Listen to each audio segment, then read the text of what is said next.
Assalamualaikum warahmatullahi wabarakatuh. Waalaikumsalam warahmatullahi wabarakatuh. Selamat pagi Jamaah TV One dimanapun Anda berada. Semoga hari ini Anda dan kita semua selalu diberikan kesehatan ya. Amin. Amin ya rabbal alamin.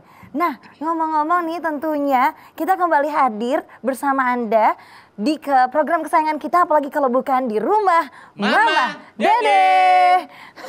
Aku dari tadi jadi nggak fokus nih karena kok Anda Bawi cuman berdua, terus Mas Bedu belum ada juga. Ini pada kemana ya? Ini sih ambung sakit. Masya Allah, iya. Nah ini dia. Waalaikumsalam.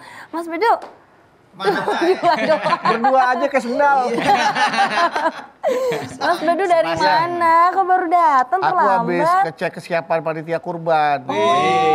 Panitianya siap gak untuk dikurbankan? Bukan. Maksudnya panitia nggak siap gak untuk berkurban waktu dan tenaganya untuk menyelenggarakan kurban gitu kan? Mas Aku cek dombanya, bener gak di domba? Taunya ntar bukan domba lagi. Oh Mas Bedu panitia nih ceritanya? Aku bagian dari panitia juga. Oh ya, Masya juga. Allah ya. Ini jangan-jangan juga yang dua ini lagi ngurusin Nah, aku ini takutnya hewan satu lagi si kurban. Amung dikurbanin nih. Amung. Enggak. Nah tapi nih Mas Bedu ngomong-ngomong kurban ya. Iya. Kan sebenarnya tiap tahun kita tuh selalu berkurban. Iya. Ya yang punya rezekinya.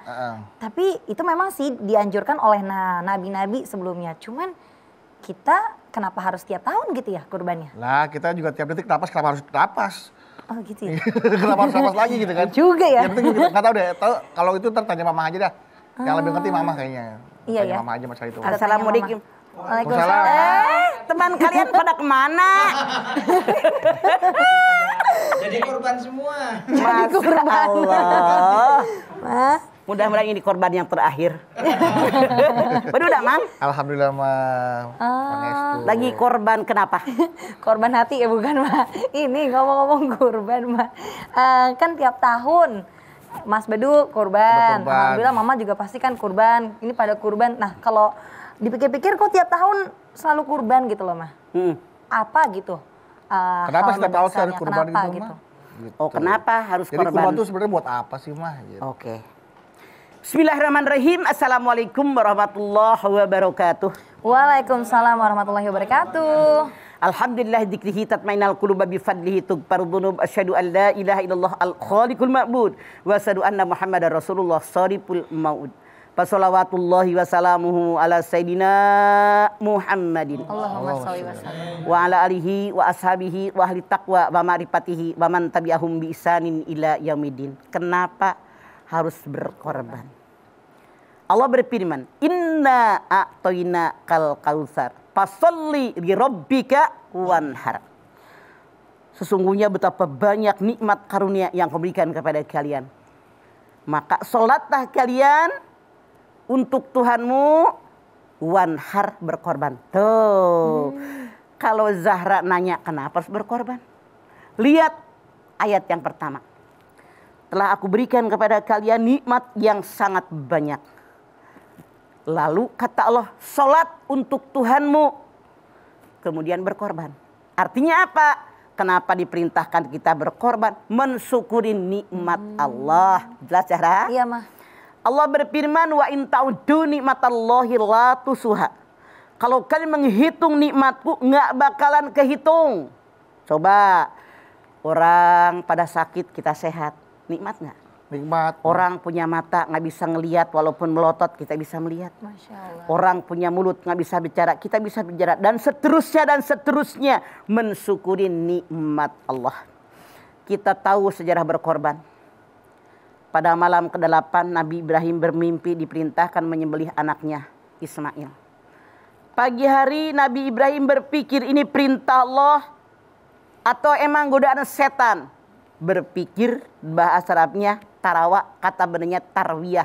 Maka tanggal 8 bulan Zulhijjah disebut hari tarwiyah. Mikirin, dipikirin. Malam ke-9 Nabi Ibrahim bermimpi kembali dengan mimpi yang sama. Ditambah ini perintah dariku kata Allah. Maka tanggal 9 bulan Zulhijjah Nabi Ibrahim tahu ini perintah Allah. Tahu bahasa Arabnya Arafah. Kata bendanya Arafah. Maka disebut tanggal 9 bulan Zulhijjah disebut hari Arafah, hari tahu. Tuh, kita kalau haji pada hari di Padang Arafah, puncak haji, Al-Hajju Arafah.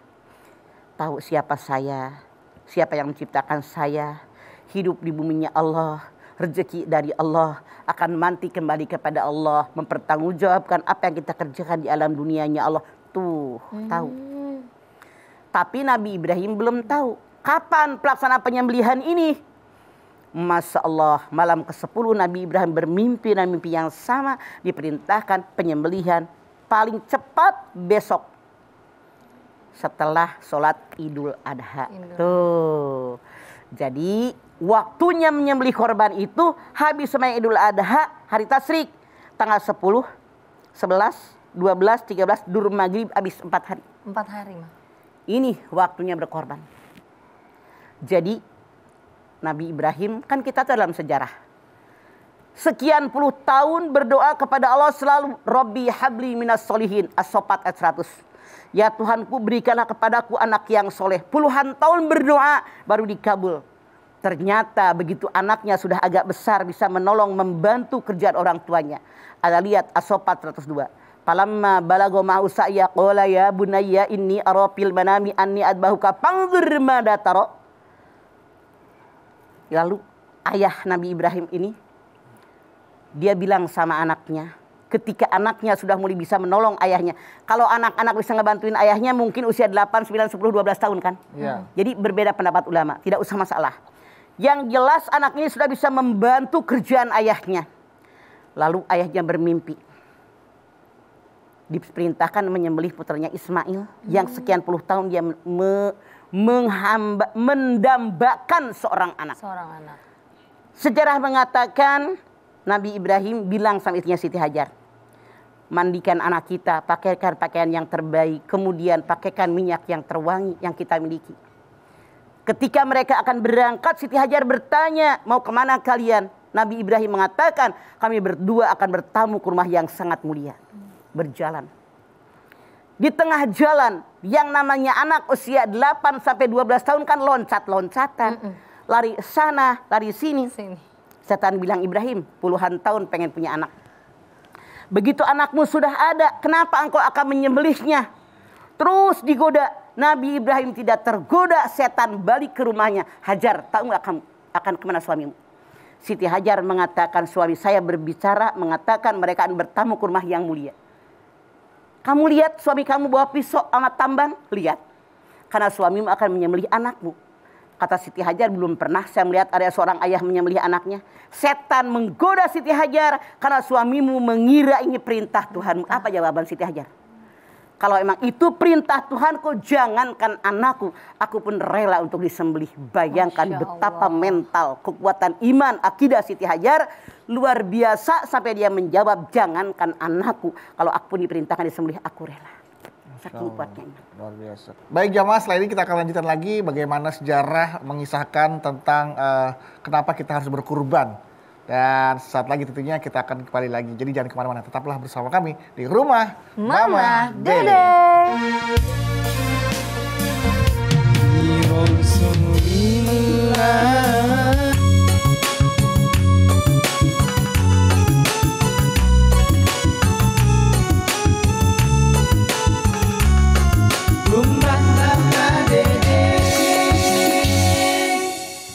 Baik jamaah, kita kembali lagi bersama kami di Rumah Mama Dede. Baik Bang, lanjutkan Bang. Tadi baru sampai di perjalanan tuh Nabi Ibrahim membawa anaknya Nabi Ismail. Ya, setan menggoda Ibu Hajar. Ibu Hajar, Siti Hajar. Kata Ibu Hajar, jangankan anakku, kalau memang ini perintah Allah, aku beneran disembelih. Masya Allah. Setan nggak berhenti tuh, ulet banget. Setan tuh sabar banget, luar biasa.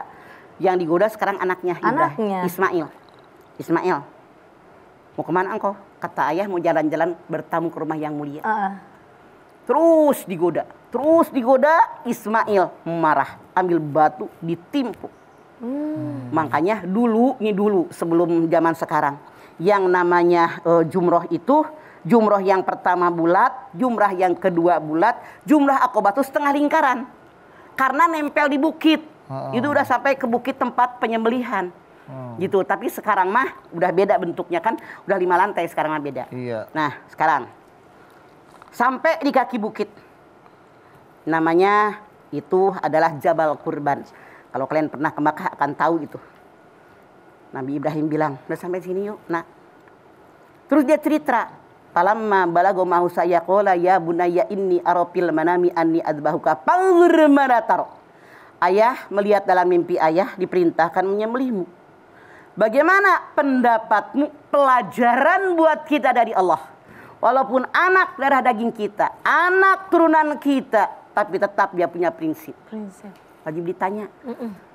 Mau kuliah di mana kamu? Jurusan apa? Ya. Kalau sekolah. Iya, Ma. Kamu nikah sama dia, mau nggak mamah jodohin? Ibunya baik, teman kuliah mamah. Misalnya, jangan kita memaksakan kuliah fakultas anu. Jurusan anu, anak Daud belum tentu mau. Belum tentu. Nikah sama si anu, manya teman kuliah mamah belum tentu mau. Ini pelajaran. Panzur madza taro.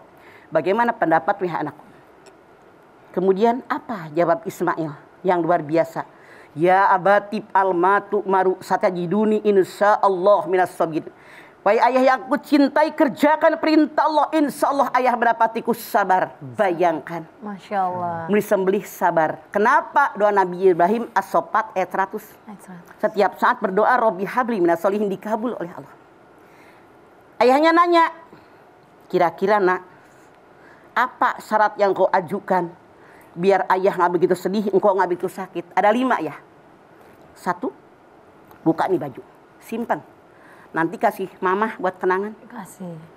Yang kedua, ikat tangan saya, ikat kaki saya. Takut lagi disembelih berontak. Yang ketiga, hadapkan wajah saya ke bumi. Yang keempat, hadapkan wajah saya ke bumi karena takut kalau ngadap ke atas ayah nggak tega. Yang kelima, gulung sarung ayah biar nggak kena cipratan darah. Dikerjakan semuanya, lu mulai digesek leher Ismail. Tidak mempan. Mungkin siang tidak juga mempan. Kata Ismail, ayah tekan yang keras, ditekan yang keras tidak juga mempan. Kata Ismail, ya Allah, ayah, barangkali karena tangan saya diikat, nah kaki diikat, Allah mengira saya tadi ikhlas. Barangkali karena wajah saya menghadap ke bumi, tidak menghadap ke ayah, barangkali Allah mengira ayah nggak ikhlas. Buka ikatan tangan ayah, buka ikatan kaki, hadapkan wajah saya ke atas. Dibuka ikatan tangan, dibuka ikatan kaki, digesek lagi leher Ismail. Tidak juga mempan. Kata Ismail, ayah tekan, ditekan yang keras, tidak juga mempan. Pada saat itu semua malaikat yang di langit, yang di bumi, yang pembawa rahmat rezeki mengelilingi apa yang terjadi antara ayah dengan anak. Mereka menyaksikan. Ya. Mereka tertunduk haru. Masya Allah, manusia kalau sudah mantap imannya rela mengorbankan anak yang semata wayang puluhan tahun nunggu. Ismail rela mengorbankan nyawa yang satu nggak punya syarat. Digesek nggak mempan juga. Nabi Ibrahim udah capek, dia lelah. Berdiri, dilemparkan, ternyata mengenai batu yang besar dan keras. Dengan kudrat iradat Allah, batu yang besar tadi langsung terbelah menjadi 2. Masya Allah. Nabi Ibrahim marah, hei pisau, kenapa leher anakku yang lunak dan kecil tidak bisa engkau potong? Batu yang besar dan keras bisa engkau potong. Saat itu dengan kudrat iradat daripada Allah Subhanahu wa Ta'ala, pisau bisa bicara. Wahai Ibrahim, engkau makhluk, aku makhluk. Engkau perintahkan aku memotong leher anakku. Sementara Allah Tuhanmu dan Tuhanku, kata pisau, memerintahkan, wahai pisau, jangan sedikit pun engkau lukai leher daripada anak Ibrahim ini. Maka tentu aku mengikut perintah Tuhanmu dan Tuhanku. Itulah alasan kenapa leher tadi tidak mengenai sedikit pun dari pisau yang sangat tajam. Malaikat sangat kagum. Kenapa Allah bawa malaikat menonton ini? Anda lihat dalam Al-Baqarah ayat 30. Wa idza qala lil malaikati inni ja'ilun fil ardi khalifah qalu ataj'alu fiha may yufsidu fiha wa yasfiku dima wa nahnu nusabbihu bihamdika wa nuqaddisu lak. Ketika Allah bilang kepada malaikat, Allah menciptakan manusia sebagai wakil Allah di muka bumi. Malaikat bilang, ya Allah, kenapa manusia cuman tukang menumpahkan darah, tukang merusak bumi? Kami malaikat bertasbih kepadamu. Di sini Allah tunjukkan kepada segenap malaikat bahwa yang namanya manusia kalau sudah beriman kepada Allah rela mengorbankan anak yang semata wayang. Rela mengorbankan nyawa yang hanya satu. Malaikat Jibril sangat kagum dengan kondisi ini. Dia mengatakan, Allahu Akbar, Allahu Akbar, Allahu Akbar. Dijawab oleh Nabi Ibrahim, La ilaha illallahu Allahu Akbar. Dijawab sama Ismail, Allahu Akbar walillahil hamd. Ini sejarah kenapa kita bertakbir. Ini sejarah kenapa kita berkorban. Menunjukkan kepada segenap malaikat bahwa manusia kalau benar-benar beriman kepada Allah Subhanahu wa taala rela mengorbankan segala-galanya. Masya Nah, Allah. diganti dengan kambing gibas yang dulu dikorbankan oleh Habil, putranya Nabi Adam. Kenapa manusia digantikan oleh binatang? Artinya pelajarannya kita ambil dari berkorban ini, manusia sangat mulia. Karena Allah mengatakan walaqad karramna bani Adam. Telah aku muliakan anak turunan Adam. Baik laki-laki perempuan jangan dikorbankan kata Allah. Iya, Ma. Tapi diganti dengan kambing gibas. Apa maknanya? Yang harus dibuang dari diri kita nih. Sifat kebinatangan. Rakus, buas, serakah, egois, memenang sendiri, itu yang harus dibuang. Itu makanya makna daripada korban tadi. Ini sejarah kenapa tiap hari raya kita diperintahkan berkorban. Anda lihat di dalam Al-Baqarah 185, walitukmilul iddata walitukabbirullaha ala ma hadakum wa la'allakum tashkurun. Sempurnakan puasa kalian, bertakbir kepada Allah sebagai tanda syukur kalian mendapatkan hidayah dari Allah. Jadi itu makna kenapa kita berkorban. Mensyukuri nikmat Allah, membuang sifat kebinatangan, lakukan oleh kita sifat ketuhanan. Masya Allah. Sebuah pelajaran yang sangat mulia sekali yang kita dapatkan ya, Ma ya. Di kita mah gara-gara parkiran dibunuh. Langsung. Berebut cewek dibunuh. Ya Allah. Gara-gara ceweknya selingkuh dibunuh. La ilaha Mudah illallah. sekali menghilangkan Pelajaran ini. Jadi kita bukan hanya lihat sejarah. Ambil hikmah dari sejarah, mantapkan, terapkan dalam hidup kita sehari-hari. Itu maknanya daripada korban. Bagaimana kalau seandainya kita ada di posisi Nabi Ibrahim pada saat itu? Masya Allah, apakah mungkin? Jauh panggang dari Jauh api. panggang, Contoh ya, masa jauh. Iya, Ma. Mamah yang namanya emak-emak walaupun tua kan pernah muda punya anak-anak kecil. Iya, Ma. Anak kita nakal. Sama ayahnya, sama suami kita misalnya digebuk. Kita kadang-kadang marah, kasihan dong ya jangan kenceng-kenceng. Baru digebuk kalau anak melakukan kesalahan. Nabi Ibrahim bayangkan. Anak puluhan tahun ditunggu, begitu punya udah usia 12 tahun, akan disembelih, dia rela. Saking mantapnya iman. Makanya malaikat sampai terkagum-kagum menyaksikan peristiwa ini. Sengaja oleh Allah dipertontonkan. Hei para malaikat, manusia bukan hanya menumpahkan darah. Manusia bukan hanya merusak bumi. Kalau dia benar-benar iman kepadaku, kata Allah, tuh lihat rela. Ibrahim mengorbankan anak semata wayang. Masya Allah. Ismail rela mengorbankan dirinya, tidak punya nyawa serep. Tuh kalau orang-orang beriman, contoh itu terapan hidup kita begitu. Kalau diterapkan ke dalam kehidupan kita, misalkan kita analogikan sebagai anak itu sebagai harta benda kita, misalkan Maya. Kemudian kita anggap, waduh, harta yang kita punya ini kayaknya pas-pasan nih. Tetapi kita diminta untuk berkurban tahun ini. Apakah ini kita kurbankan atau bagaimana cara kita menjalankannya ini gitu, maksudnya? Kenapa Ismail diganti dengan kambing gibasnya Habil? Artinya kalau kita hanya punya anak tidak punya harta, berkorban dengan harta. Karena anak mah amanah titipan dari Allah, itu simbolnya.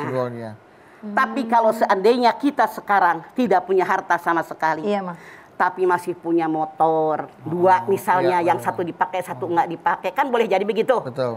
Nah, kenapa kita tidak misalnya digadein kek atau dijual kek demi membeli korban? Tahun besok belum tentu kita korban. Kenapa? Korban itu tiap tahun ada yang salah. Saya mah udah korban 3 tahun yang lalu. Suami saya udah tahun kemarin. Tahun yang lalunya anak yang pertama. Itu salah. Kalau kita punya kemampuan, korban wajib hukumnya tiap tahun mensyukuri nikmat. Oh, seperti itu. Tiap tahun. Misalkan cukup nih buat beli sapi tahun ini, tahun sekarang kayaknya nggak cukup nih buat beli sapi. Apa boleh turun atau gimana tuh, Bang? Boleh apa? Ganti kambing itu. Boleh. Kan la yukallifullahu nafsan illa wus'aha. Iya. Kemarin lagi banyak duit beli sapi yang 500 kilo. Iya. 26 juta. Masya Allah. Tahun besok emang susah, kagak ngarang. Allah tahu rezeki kita dari Iya, Allah. benar dia, Bang. Tahun besok beli kambing yang 6 juta. Yang salah mana? Mampu beli kebo yang 500 kilo, belinya yang kurus. Yang kurus. Tuh kayak si Andri kurus tuh. Beli dong yang kayak kita. Iya. Oke? Oke, Bang. Oke. Kayak gitu berarti. Allah. Oke, baik. Nanti kita akan bahas kembali mengenai berkurban ya, Maya. Tentunya jamaah juga banyak sekali pertanyaan-pertanyaan dari jamaah yang sudah masuk ke Instagram @rumahmamadede_tv1. Sesaat lagi, jangan kemana-mana. Mama Dede akan menjawab pertanyaan-pertanyaan tersebut. Tetaplah bersama kami di Rumah Mama Dede. Puncaknya haji di pada sini aja rumah mama nenek, dan sini aja berbagi cerita, bersama-sama kita jadi berkah, insya Allah berakhir bahagia. Terima kasih jamaah, Anda masih setia bersama kami di Rumah Mama Dede. Berkurban untuk apa? Nah, Mah, pertanyaan-pertanyaan dari Instagram dulu nih ya yang kita bacakan ya, Mah. Sok. Yang pertama nih Mas Bedu ada dari @dis_neokids. Niokit. Assalamualaikum Mama Dede. Waalaikumsalam Niokit. Galau nih Mah. Aya naon Mah, Niokit? saya mau nanya, kalau saya ada niat untuk kurban, uangnya udah ada sih Mah, tapi saat mau beli hewan kurban, di saat yang bersamaan ada kebutuhan yang mendesak. Misalnya untuk biaya sekolah anak, atau ada keluarga yang sakit. Mana yang harus saya dahulukan nih Mah? Korban dulu. Korban dulu Nah, Mah? korban hanya 4 hari. Sementara anak sekolah bisa besok lusa. Bisa besok? Kan tidak harus hari ini. Oh gitu ya Maya. Khawatir duitnya nggak datang lagi kali, Mah, mungkin. Insya Allah Allah menyatakan man dalladhi yuqridullah qardun hasana fayudha'ifahu lahu ad'afan katsirah. Kata Allah, siapa yang meminjamkan hartanya niatnya karena Allah. Karena Allah. Harta yang baik dengan niat karena Allah, Allah ganti dengan yang banyak yang lebih baik dari itu. Itu janji Allah. Kalau Allah berjanji nggak pernah Allah mengelak janji. Masya Allah. Jadi mendahulukan kurban dulu ya. Ya, Untuk kayak sejarahnya Nabi Ibrahim sama Nabi Ismail aja itu kan anak yang diharapkan satu-satunya lah Iya. ya, yang ditunggu-tunggu. Harus Ternyata dapat dikorbankan. anak lagi dari istri yang Iya. pertama, yang Hajar, yang selama yang Siti Sarah yang selama sekian tahun nggak punya Ya, anak. nantinya kan Nabi Ismail nggak jadi sembelih juga ya kan? Iya, Mah? begitu. ya, ikhlaskan lillahi ta'ala, insya Allah nanti Allah berikan lebih dari itu ya Mah. Ini Mah ada lagi Mah, @alif.r_firmansyah.5. Assalamualaikum .5. Mah. Waalaikumsalam .nya 5. Mah, berkurban membayarnya nyicil, tapi di hari hanya udah disebut namanya yang berkurban karena paling banyak cicilannya. Itu gimana ya Mah? Tidak masalah. Mama pun di kampung Mama semenjak zaman dahulu kala ada pengajian di Depok tuh, ada tabungan. Tabungan kurban. Namanya bukan nyicil, Mama sih nyebutnya tabungan. Tabungan. Walaupun nyicil keneh. Iya, kene. Nah, keneh itu begitu-begitu Pasti, pasti. ya gitu. Jadi misalnya tiap bulan nih orang ya nitip iya, Mah. 100.000. 100.000. Catet. Catet. Kan setahun teh 1,2. 1,2. Kalau pengen 1,5 juta tambahin 300. 300. Atau tiap bulannya tambahin berapa? Pengen yang 2 juta tambahin lagi. Itu tidak masalah. Disebut duluan kecilan paling banyak. Kenapa paling banyak? Emang harga kambing kamu lebih mahal? Iya ya Mah. Tidak masalah. Atau punten, orang 100.000, dia karena emang kemampuannya kurang, sebulan 50.000 atau 2 tahun baru dapat. Baru dapat. Tidak sedikit Mamah melihat, menyaksikan ada orang pemulung. Oh iya. Ya Allah, bisa korban. Bisa, Masya Kenapa Allah. orang-orang keren gak bisa korban? Sapi lagi korbannya ya, Mah. Masya Allah, ini survei membuktikan. Kembali kepada kekuatan iman. Keimanan betul, Mah. Nah Mah, kalau waktu Zara sekolah dulu nih Mah, Sekarang udah gak sekolah? sekarang udah lulus. Kan dulu di Rohis nih, teman-teman Rohis ngajakin yuk patungan. Patungan A, B, pokoknya patungan bisa buat kambing, bisa buat sapi. Nah sebenarnya untuk sapi dan kambing itu boleh patungan mah? Boleh. Atau hanya sapi aja yang boleh patungan? Sapi boleh, kambing boleh patungan. Pahalanya dapatnya bagi-bagi atau utuh mah? Kalau Kita untuk hal lihat itu? sejarah dalam ilmu fikih. Ketika Rasulullah akan menyembelih seekor kambing. Allahumma taqabbal min Muhammadin wa min ali Muhammadin wa min ummati Muhammadin. Ya Allah, terimalah korbannya Muhammad. Terimalah korbannya keluarga Muhammad. Terimalah korbannya semua umat Muhammad yang tidak mampu. Artinya kalau kita dalam keluarga, dalam teman-teman rohi satu kelompok organisasi tadi hanya sanggup memberi seekor kambing namanya anak-anak misalnya dalam tanda kutip, niatkan saja buat diri kami yang memotong, teman-teman rohis dan semua yang memberikan bantuan. Boleh, itu Rasul mencontohkan. Oh, gitu. Sesuai kemampuan. Nah, kalau ukuran kambing atau sapi kan ada yang berat nih Mas Bedu ya. Kayak tadi Mas Bedu misalkan mau yang 500 kilo sapinya. Terus tiba-tiba ada juga yang kalau kambingnya tuh kecil. Itu sebenarnya pahalanya seberat. Lah beda lah. Dari ukuran timbangannya beda harganya. Addimu dohayakum fa innaha ala siratim matoyakum.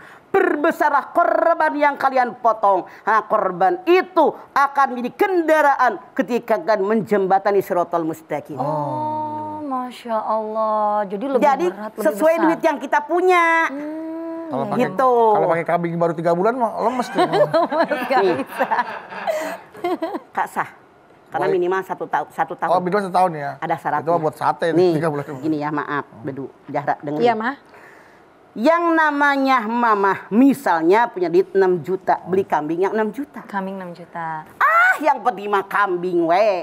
Beli mek kacang, tahu nggak mek kacang? Mek kurus, pempeng. Mek kurus segede ucing. Ada ucing.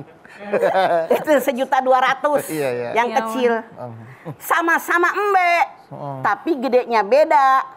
Nilainya juga beda, harganya beda. Tentu dong duitnya nggak ngebohongin. Iya. Makanya Rasul mengatakan addimu dohayakum fa innaha ala sirati matoyakum. Perbesarlah korban yang kalian miliki. Karena korban akan menjadi kendaraan buat berkorban ketika menjembatani siratal mustaqim. Nah, mau nanya lagi nih, Mah. Misalnya karena tadi Mama bilang itu kendaraan kita untuk di akhirat. Kita mau nih, yang paling gede, tapi punten Mah, ngutang. Nah, itu gimana tuh, Boleh. Mah? Ketika kita ngutang, kita berpikir sanggup untuk membayarnya.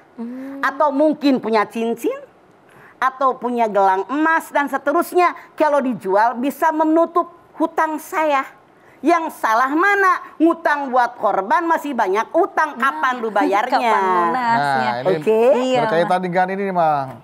Ketika mungkin setiap tahun dia berkurban karena memang rezeki lagi ada ya, Mah. Nah, kemudian di tahun ini dia mau berkurban tapi uangnya memang harus diposkan untuk cicilan-cicilan yang memang sudah nggak bisa lewat jatuh tempo. Kalau nggak ditagihnya kejem kan ya. Nah, akhirnya dia memutuskan untuk yaudah deh nggak usah kurban deh. Kita penting bayar cicilan Tidak masalah aja. kalau emang itu nyata. Oh, maksudnya itu nggak hukumnya gimana tuh? Maksudnya? Tidak berdosa. Nggak berdosa nggak apa-apa, Mah. Karena kewajiban orang yang berkorban ketika datang hari korban dia punya kemampuan. Man kalau saatun palam yudohi pala yuqarribanna musallana. Barang siapa yang duitnya cukup buat beli korban, dia tidak memotong korban. Kalau mati jangan mendekati tempat sholatku. Karena kata Imam Hanafi korban itu wajib. Tapi kata Imam Syafi'i hanya sunat muakkad. Man kalahu sa'atun palam yudohi pal yamut insya Yahudian. Oh insya Nasronian. Siapa yang duitnya banyak cukup buat beli korban, tapi dia tidak korban, artinya mampu. Maka kalau mati silahkan pilih jadi Yahudi apa Nasrani. Ini uang secara cash tapi lah, kalau secara seperti cash, ya. kalau seperti di ATM aya maneh mah keluar cash, tidak harus cash. Yang penting punya duit, saldo sabaraha. Ya nggak misalnya, iya artinya di ATM tuh ada nilainya gitu, Mak. Di ATM ada, duitnya ada lah gitu lah. Ya, kalau duitnya ada, tidak korban itu. Dua hadis tadi yang mengatakan. Makanya Allah kan tahu rezeki kita, yang ngasih rezeki itu dari Allah. Yang salah mana? Kita kaya pura-pura miskin. Kan Allah tahu bagaimana disedot semua kekayaan kita. Mau? Nggak mau. Jadi kecuali kalau seperti Bedu bilang tadi, biasa tiap tahun kita korban. Sekarang emang bener-bener duitnya nggak ada. Namanya hidup kan berfluktuasi. Betul. Tapi roda berputar. Nggak ada, nggak masalah. Allah tahu rezeki kita. Cuma niatkan, ya Allah, semoga tahun besok bisa korban kembali. Amin. Amin ya Allah. Oh seperti itu. Oke. Nah, Mah, menarik Zahra jadi ingat. Waktu Zahra remaja masjid nih, Mah. Sekarang udah tua. Jadi Sekarang dewasa masjid, bukan ada remaja masjid. bapak-bapak yang nyumbang. Tapi pesannya gini, boleh nggak nih, Mah? Ini saya nyumbang kambing, tapi nanti paha atasnya itu buat saya. Nanti paha ini buat, nah itu gitu boleh nggak, Mah? Boleh. Zahra lihat Al-Hajj 28. Yang namanya daging korban sebagian berikan ke fakir miskin, sebagian berikan kepada kita. Ada pendapat ulama mengatakan sepertiga buat fakir miskin, sepertiga buat keluarga kita nih, Iya, Mah. sepertiga buat kita dan dimasak buat tamu yang datang. Oh, seperti itu. Yang salah mana? Motong kambing, mesen ya, paha belakang 2, Nah, itu. palanya atu, hatinya atu, Sisanya nah itu ya. habis. Kalau kayak tadi pahanya atu doang. Enggak, Mah. Jadi paha atas nanti ini buat saya, nanti yang ini buat keluarga saya, tetangga tuh nanti buat ini. Jadi udah dipos-posin Oh, sama nitip dia. potong. Yang Teman, nitip potong. apa-apa. Artinya dia numpang motong, kan udah bayar. Yang penting yang dia makan nggak lebih sepertiga Oh. Zahra. Lebih Kan sepertiga. udah buat tetangga, bener nggak? Iya benar. Buat tetangga kagak mampu Kagak apa-apa. Oh. Panitianya aja kelewatan. Jadi Makanya pokoknya ngerti agama. oke. Ini juga takutnya Iya. menjadi miss juga nih, Mah. Kalau Miss. misalkan panitianya ngambil kepala sama jeroan untuk dijual buat biaya operasional. Salah. Biaya operasional jangan ngejual daripada tubuh kambing. Oh. Minta sama yang korban. Kenapa? Kambing kalau nggak ada palanya hidup nggak? Nggak ada, mati, Wang. Kalau nggak ada jeroannya hidup nggak? Wah, apalagi Makanya ya. salah. Mikir tuh panitia. Iya. Kan kita yang korban dimintain. Iya, Kalau iya. sapi berapa Oh, sekarang harganya? dilebihin ya untuk biaya potong ya sama biaya operasional. Itu buat biaya potong. Iya, waktu itu juga memang kita dilebihin untuk ada biaya Iya, begitu. titipan gitu segala macam. Oke, Mama, menarik sekali ini membahas mengenai kurban. Jamaah, jangan kemana-mana ya. Setelah ini kita akan kembali dan menjawab kembali pertanyaan-pertanyaan yang masuk di Instagram. Tetap bersama kami di Rumah Mama Dede. Hidup di dunia Rumah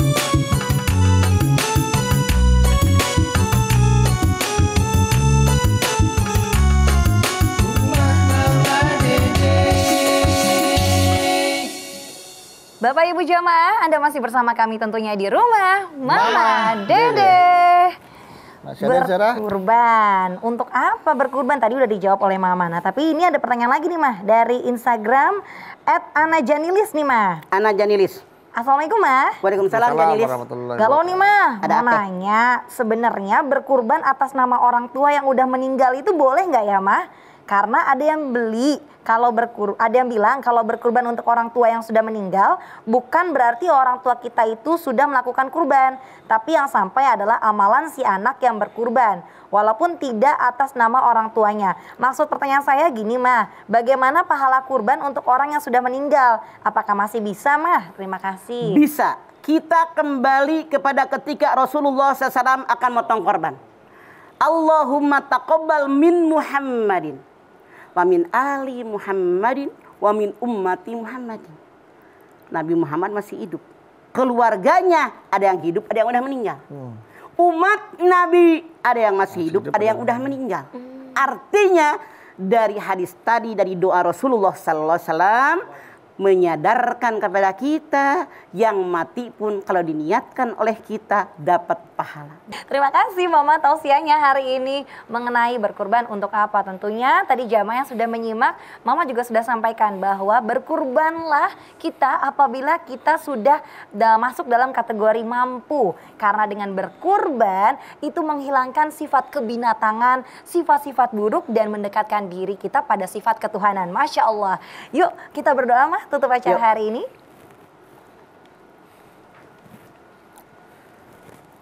Pemirsa, angkat tangan yuk. Hadirkan hati kita, semoga Allah Subhanahu wa taala mengabulkan hajat-hajat kita. Amin. Bismillahirrahmanirrahim. Alhamdulillahirabbil alamin. Hamdan syakirin, hamdan naimin, hamdan yuwafi ni'amahu wa yukafi'u mazidah. Ya Rabbana lakal hamdu wa lakas syukru kama yanbaghi li jalali wajhikal karimi wa adhimi sultanik. Allahumma salli ala Sayyidina Muhammad wa ala ali Sayyidina Muhammad. Ya Allah, jadikanlah kami semua orang-orang yang bersyukur kepadamu ya Allah. Bersyukur dengan nikmat yang telah Engkau berikan kepada kami. Nikmat yang begitu banyak yang tidak terhitung banyaknya. Nikmat panjang umur, nikmat sehat walafiat, nikmat diberikan rezeki yang halal dan barokah. Kami tahu ya Allah, semua berasal darimu ya Allah. Semua atas kudrat iradat darimu ya Allah. Oleh karena itu insya Allah setiap tahun kami memotong hewan kurban. Dan rezeki yang Kau berikan kepada kami ya Allah. Tanda syukur kami kepadamu ya Allah. Namun ternyata ada juga yang mengaku beragama Islam, tidak juga sadar untuk menyembelih kurban mereka. Kami bermohon kepadamu ya Allah, tancapkan hidayah kepada kami, kepada mereka yang belum menyadari tentang kewajiban ini. Sadarkan kepada mereka bahwa kurban ini tanda syukur kami kepadamu dengan semua rezeki yang Kau limpahkan kepada kami.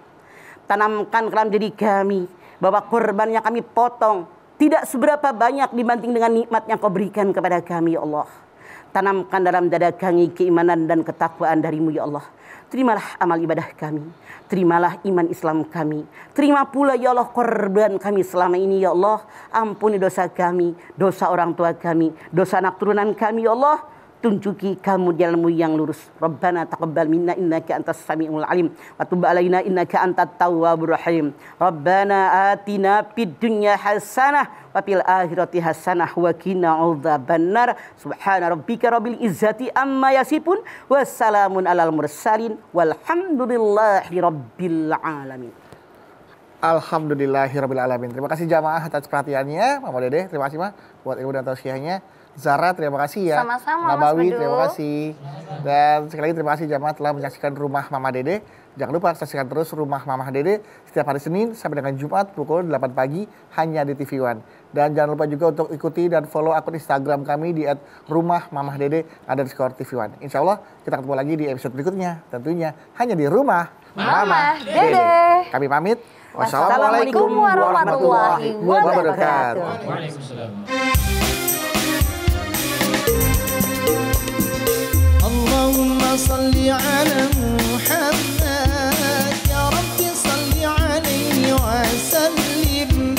Allahumma salli ala Muhammad, ya Rabbi salli alaihi wa sallim. Inni la zurtum bima raja'tum ya akramal khalqi ma nakunu. Inni la zurtum bima raja'tum ya akramal khalqi ma nakunu. Kunu raja'na bikulli khairin wajtama'a al-far'u wal usulu. Allahumma salli ala